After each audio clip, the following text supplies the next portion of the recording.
अस्सलाम वालेकुम, welcome to Europe ज़िंदगी।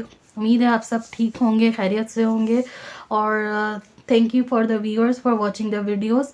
आज की वीडियो में भी एक इम्पॉर्टेंट बात आप लोगों के लिए कि जो पुर्तगाल इमिग्रेशन का सिस्टम है उसके बारे में एक र्यूमर था, एक बात चली थी कि शायद 2023 में 2023 में जो ये साल अभी शुरू हुआ है इसमें इमिग्रेशन स्टॉप हो जाएगी या फिर इमिग्रेशन से कोई रिलेटेड डिले आएगा। ऐसा कुछ भी नहीं है। अगर आपकी डॉक्यूमेंटेशन, आपकी जो प्रॉपर फाइल्स हैं, आपके जो टैक्सेस हैं जो आपने कॉन्ट्रैक्ट के बेस पे दिए हैं, जहाँ पे आप एड्रेस है जो आप रह रहे हैं उसमें अगर आप बिल्कुल स्मूथली चलते हैं और आपकी हर चीज़ ऑथेंटिक होती है, प्रॉपर होती है और सही होता है हर कागज़, तो फिर आपको उसके बेस पे प्रॉपर इमिग्रेशन आपकी प्रोसेस स्टार्ट हो जाता है।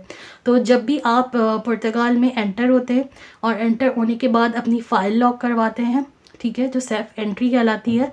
तो फाइल लॉक नहीं, जो सेफ एंट्री होती है, सेफ एंट्री के बाद आपको गवर्नमेंट से एक ईमेल आती है। तो उस ईमेल की अपडेट भी देती चलूँ क्योंकि यहाँ पे बहुत सारी इस वक्त हायरिंग्स हुई हैं और पुर्तगाल ने अपना इमिग्रेशन सिस्टम जो है वो उसको फास्टर कर दिया है, ठीक है।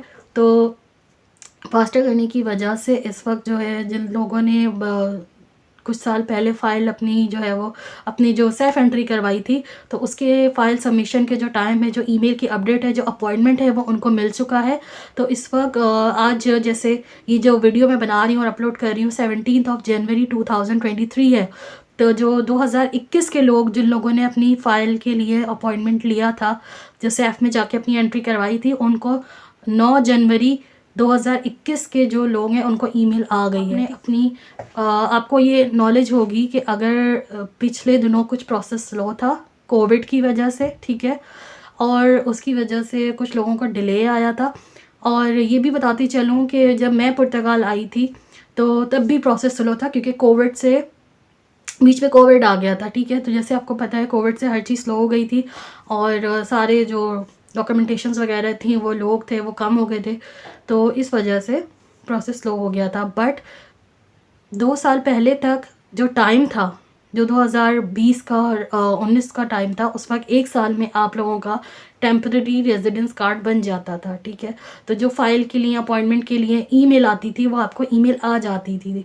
तो जैसे हम लोग जब आए थे पुर्तगाल में तो 2018 में जब एंटर हुए थे, तो 2019 में विदिन 11 मंथ्स में जो है वो कार्ड का प्रोसेस लकीली स्टार्ट हो गया था। वो किस तरह हुआ था उसके लिए अगर आपको डिटेल्स जाननी है और उसमें क्या क्या स्ट्रगल और मुश्किलात आई थी और क्या क्या प्रोसेस चला था, आगे क्या क्या हर्डल्स थी, वो सब अगर आपको जानना है तो आप कमेंट कर सकते हैं, ठीक है।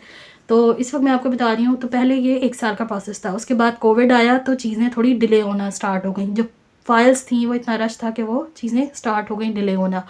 अब जो है वो पुर्तगाल में काफ़ी सारे लोग जो है वो बढ़ते गए क्योंकि आपको पता होगा अमेरिका, ऑस्ट्रेलिया, नेपाल, कनाडा, हर जगह से लोग ज़्यादातर जो है वो इमिग्रेशन के प्रोसेस के लिए पुर्तगाल में आ रहे हैं क्योंकि ये जल्दी आपको जो है डॉक्यूमेंट्स बना देता है और स्मूथली आपका काम कर देता है अगर आपके सारे पेपर्स ऑथेंटिक है तो पहले अब जो है वो क्योंकि लोग ज़्यादा हो गए हैं और क्योंकि सबको चेकिंग भी करनी होती है और सैफ ने ये भी किया है, जो बॉर्डर सर्विसेज एजेंसी है, इमिग्रेशन डिपार्टमेंट है, कि अगर किसी की कोई चीज़ भी चेक करनी है, जो उसने फ़ाइल सबमिट करवाई हैं, तो वो चेकिंग भी हो रही है, ठीक है।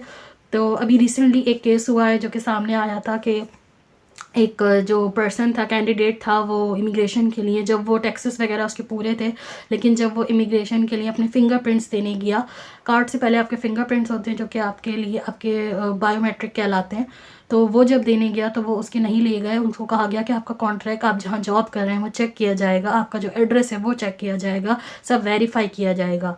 तो इसका कहने का मतलब ये है कि आप अगर कोई भी ऐसी एक्टिविटी कर रहे हैं जो कि आपको नहीं करनी चाहिए, वेदर आप किसी भी कंट्री से हैं, किसी भी कल्चर से हैं, तो आपको नहीं करनी चाहिए, तो वो आप स्टॉप करें और उसको वहाँ दोबारा से आप अपनी फ़ाइल जो है वो एंटर और अपना प्रोसेस शुरू करें और हर चीज़ को प्रॉपर करें, ठीक है।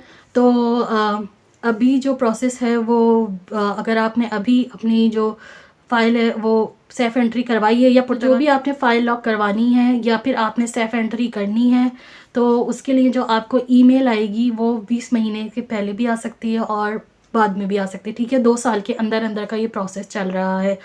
और फ़ाइल और इमिग्रेशन और सारे जो प्रोसेस है कार्ड का, TRC का, टेम्पररी रेजिडेंस कार्ड का, वो सब कुछ हो रहा है पुर्तगाल में। बट आपकी हर चीज़ ऑथेंटिक होनी चाहिए। It's from your side also कि आप लोग कितना जो है वो सिंसियरली चीज़ों को ले रहे हैं, ठीक है। अच्छा, किसी के साथ इस पर क्वेश्चन भी आता है कि फ़्रॉड भी तो हो जाता है, क्योंकि फ़्रॉड भी बहुत ज़्यादा होता है कि आपसे जो है वो कहा जाता है कि आपका टैक्स भर रहा है और आपका ओनर आपका टैक्स नहीं भर रहा होता। या फिर आपसे कहा जाता है पुर्तगाल आने के लिए, जब आप आने के लिए अपना ढूंढ रहे होते हैं कि मैं कहाँ रहूँगा, और वो आप जगह आपको ढूंढते हैं तो वो जगह आपको प्रॉपर नहीं मिलती है या उसका एड्रेस नहीं मिलता, जिसको जुनता कहा जाता है, जो कि आपके हर डॉक्यूमेंट में आपके लिए ज़रूरी होता है। तो उसका एक ये है कि जब आपको वो चीज़ फ्लॉज में से आप निकल आए और आपको पता चल जाए लेकिन कि भाई इतना मेरा टैक्स गया नहीं है, या इस तरह मेरे साथ हुआ है, जो लोग पहले से रह रहे हैं उनके साथ कुछ हुआ है कि अब मेरी ईमेल आने वाली है और मैं जो है वो अपनी फ़ाइल सबमिट करवानी है, लेकिन अभी जो है मेरा टैक्स तो सही से भरा ही नहीं गया है, ठीक है। 6 मंथ्स या 12 मंथ्स का जो भी टैक्स चाहिए था वो नहीं गया है। तो फिर आप उसको वहाँ रुकें और सेफ को अपनी कॉल, जो कि उनके सुबह 8 बजे से वर्किंग आवर्स शाम 8 बजे तक होते हैं, उसके बीच में करें। लंच आवर्स को छोड़ के बीच में 1 से 3 का टाइम जो होता है, 1 से 2 या 2 से 4 का टाइम, उसमें से आप थोड़ा सा गैप देके मॉर्निंग और इवनिंग में कॉल्स करें। और कॉल करने के बाद उनको इन्फॉर्म करें कि मुझे थोड़ा सा टाइम चाहिए और मैं इस डेट को आ सकता हूँ या इतने महीने बाद आ सकता हूँ, ठीक है। तो वो आपको अकोमोडेट करेंगे। या किसी की डेट मिस भी हो गई है तो वो भी इस तरह से प्रोसेस कर सकता है और उसको दोबारा से डेट मिल जाएगी अपॉइंटमेंट के लिए, ठीक है।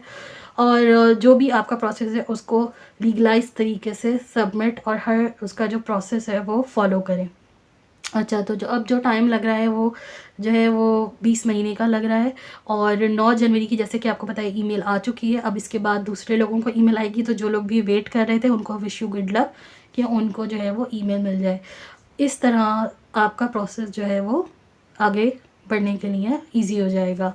तो आज के लिए इतनी इन्फॉर्मेशन, ठीक है। मिलते हैं नेक्स्ट वीडियो में, और नेक्स्ट वीडियो में हम आपके साथ कोई नई इन्फॉर्मेशन शेयर करेंगे।